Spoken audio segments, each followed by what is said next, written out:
When we see pressures building in these 40 markets, we just can't ignore it, and we're not going to wait for a safety problem to truly manifest itself when the early indicators are telling us we can take action today to prevent, things from deteriorating. I am worried about coming home. Boston's Logan Airport is filled with anxious travelers after the FAA announced that airlines must slash flights by 10% in 40 high-volume markets. Logan joins Phoenix, Atlanta, and all 3 major New York City airports, all expected to see hundreds of delays and cancellations throughout the coming days. According to the FAA, the reductions would start tomorrow at 4% and raise to 10% by next week.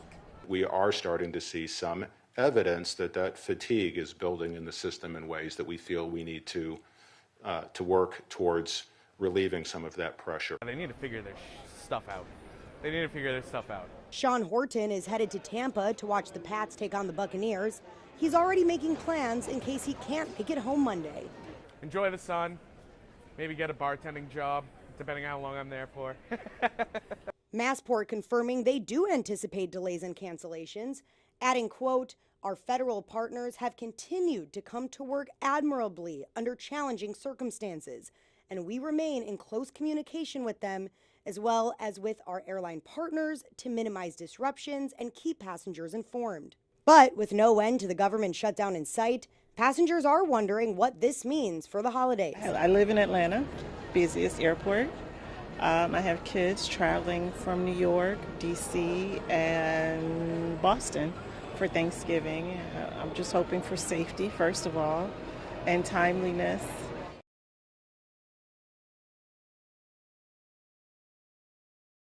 The race is on to fund the government before the shutdown puts air travel at risk. Here's a live look right now at Hartsfield Jackson International Airport there in Atlanta, one of dozens set to feel the impact. And thanks for joining us. I'm Jan Jeffcoat. It is Thursday, November 6th. The Transportation Department warned it would have to start cutting flights over dozens of U.S. airports by this time tomorrow because air traffic controllers aren't getting paid. They're calling in sick. Let's get right to Mark Boyle at the live desk for the latest on the travel warnings and where that shutdown stands now in its 37th day, the longest in history, Mark. In terms of the shutdown, it is in the same exact place as it was when you went to sleep last night. There's no real movement, and if things don't change by end of business today, when we wake up this time tomorrow in 24 hours, 10% of the flights that are in the air will not be there. So you take 100%, subtract 10. That's where things will be, thanks to the FAA saying they're doing it for safety. Transportation Secretary Sean Duffy made this announcement, and he said that it's going to affect the nation's airports like Atlanta. To Washington Reagan, here to my left as we get a live look this morning. All of this stems from the strain being put on air traffic controllers. Many of them are calling out. They're not going in and refusing to work without pay. Because of that, we have seen staffing pressures throughout our airspace. Those who travel will see that we've had more delays. We've had more cancellations. We do not want to see disruptions. And here's how this will work starting tomorrow. About 10% of flights will be cut at 40 airports nationwide. And we're going to see that cut affect thousands of flights starting in the morning. Right now, this map tells the story where those locations are. These are the airports that will see the effects from Tampa and Orlando down in Florida, up and down the East Coast, D.C., New York, Chicago, Texas, California at the West Coast, Alaska, and even Hawaii will get on this as well. If you are flying, there are some ways to work around this. At least try and have a backup option by booking an additional flight, perhaps with a refundable ticket. Yes, it will be more money, but it's a backup. Consider it like insurance. Use miles to book. The airlines will let you put those miles back into your account. You can cancel right up to boarding for most airlines. Identify nearby airports. If you're flying to Orlando, maybe book a flight to Tampa. It's about an hour-and-a-half to 2-hour drive. Not terrible, again, if you have to go. And try to avoid connections. The non-stops will save you in this situation. Airlines putting out statements overnight. United sent a statement to customers. You may have woken up to see this in your inbox. Even non-refundable tickets, basic economy will get full refunds. If all of this happens, if the shutdown continues and these delays and cancellations start, you'll get your money back. That is certainly good news. We'll keep you up to date on this. New updates from the FAA as we get it at the live desk. I think it's going to have a huge impact. And listen, this is yet another example of the kind of chaos that Donald Trump has brought to our country. I mean, listen, Republicans control the White House, they control the House, they control the Senate. They got to reopen the government, and they got to pay these workers who do really critical tasks for us, like keeping us safe when we're in the skies. It's time for them to get this over with and get people back to work, pay folks, and end this shutdown.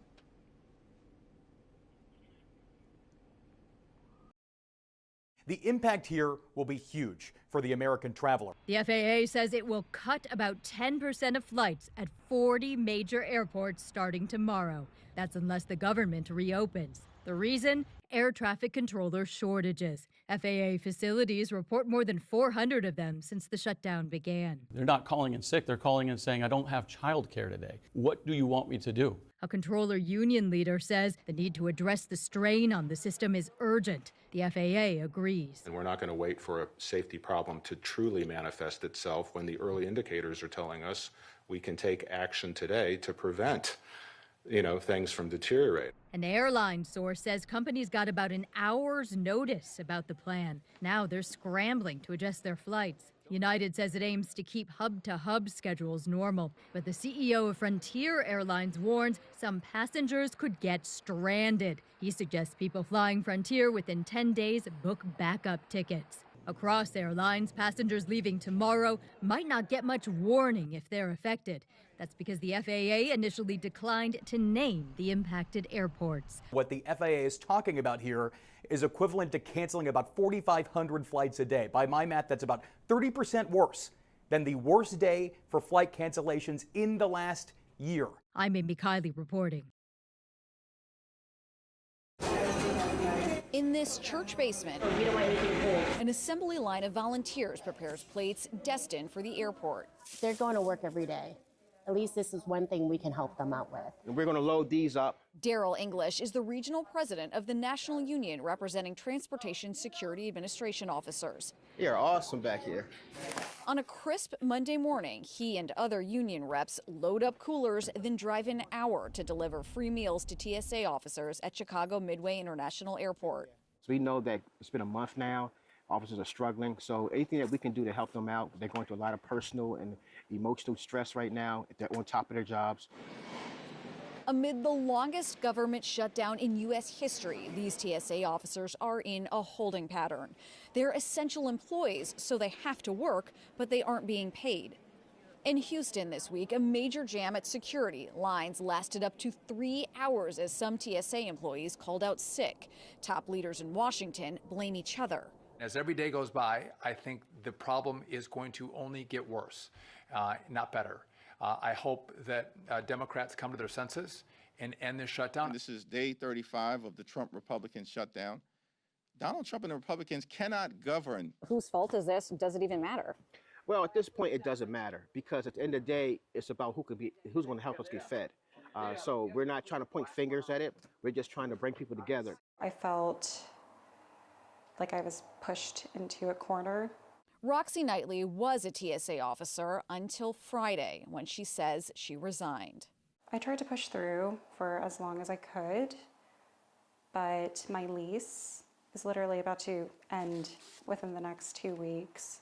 And landlords require 2 pay stubs. I do not have 2 recent pay stubs. Now, Roxy is moving out of state to live with a friend. I kind of feel a little bit lost, to be honest with you, because I did, intend to continue working as a transportation security officer. It definitely was not an easy decision for me to have to make. It breaks my heart that it's come to this. So what can travelers expect in the coming days, Pete? Not an easy go at it. Supporters say this is about safety, but the critics here are underscoring this and asking, is this about political leverage? Because millions of travelers woke up to emails overnight from airlines warning about possible changes to their flight. This is now the most direct consequence the government shutdown has had on air travel. Airlines caught so flat-footed, really blindsided by this new directive from the Trump administration. I'm told carriers were given less than an hour's notice that the FAA would order flight reductions nationwide by tomorrow morning. Here is the reasoning from the Trump administration. Air traffic controllers just got their new zero pay stub, the second of this government shutdown. Transportation Secretary Sean Duffy says that puts stress in the national airspace system, and it's reached the point where it's no longer safe to operate at full capacity. Here is the new directive broken down. If there's no deal to reopen the government, the FAA will reduce flights by roughly 10% at 40 of the country's biggest airports. An FAA source tells me the list is expected to include what are known as the Core 30 airports. Those are the busiest, most operationally critical airports nationwide. FAA Administrator Brian Bedford says the new policy was guided by safety reports from pilots, not air traffic controllers, that these reductions are intended to protect. Controllers tell me there's a lot of confusion right now among their ranks about how exactly this will be implemented. Also a lot of confusion from the airlines, which are now scrambling to adjust their schedules. All 4 major U.S. airlines say they're complying with this directive. They're giving passengers some outs here, some waivers to change their flights free of charge. And then there's this reaction from Frontier Airlines CEO Barry Biffle. He called the directive unsustainable, saying, quote, "You cannot run the national airspace system like this. This is not how a modern aviation system functions." And he even suggested travelers consider booking a backup ticket on a different airline. Totally unprecedented. You have to put this into context, though. The U.S. handles about 45,000 flights a day. 10% reduction of that number is worse than the worst day for cancellations of the past year. Every day until the shutdown ends. This is not a small tweak. Aviation's a multi-billion-dollar industry, and when you slow the system, you slow commerce, travel, supply chains nationwide. The clock is really ticking now. Never in modern U.S. aviation history has the federal government done an across-the-board cut to flight capacity like this, and it now seems that passengers are really going to be the ones who have to pay for it. We still don't know what a solution to this government shutdown will look like. As of right now, the arguments remain the same. Republicans are calling for essentially an extension of current funding levels on a short-term basis, and Democrats are focusing in on health care, pushing to address enhanced Obamacare subsidies set to expire at the end of the year. According to sources, some Democrats have privately signaled they might be willing to support a stopgap bill to end the shutdown in exchange for a future vote on health care. Negotiations, though, are still ongoing, and others in the party are ramping up pressure to not yield without a real healthcare victory. Meanwhile, President Donald Trump continues to pressure Republicans to unilaterally end the lapse in funding by voting to end the Senate filibuster. That is not a likely solution, as GOP leadership have argued for keeping the filibuster in place, asserting that the 60-vote threshold is an important safeguard for them when Democrats are in the majority. Now, as this standstill continues, so does the impact. The FAA announced that it would reduce air traffic at a number of major airports on Friday unless the impasse ends before then. This comes as staffing shortages at terminals are already causing widespread delays, and thousands of air traffic controllers are set to miss their second full paycheck next week. At the White House, I'm Julia Benbrook. As the blame game continues on Capitol Hill, We will not support a partisan Republican spending bill that continues to gut the health care of the American people. We're just not going to have that conversation while Democrats are holding the federal government hostage. the next shutdown pressure point could be the nation's airports. The Trump administration says starting Friday, it will cut 10% of air traffic at 40 busy U.S. airports if the shutdown continues. Transportation Secretary Sean Duffy told Fox News Thursday it's a safety measure. This was not a political decision. This was a data-driven decision to make the right calls, to get ahead of any issues that could happen, in the airspace that could have negative consequences. As essential workers, air traffic controllers are required to be on the job but are getting their second empty paycheck of the shutdown next week. These are real people dealing with real life circumstances. And when you don't pay somebody for 37 days and say, hey, just keep showing up and do your best, people are going to have issues, and they're mounting daily.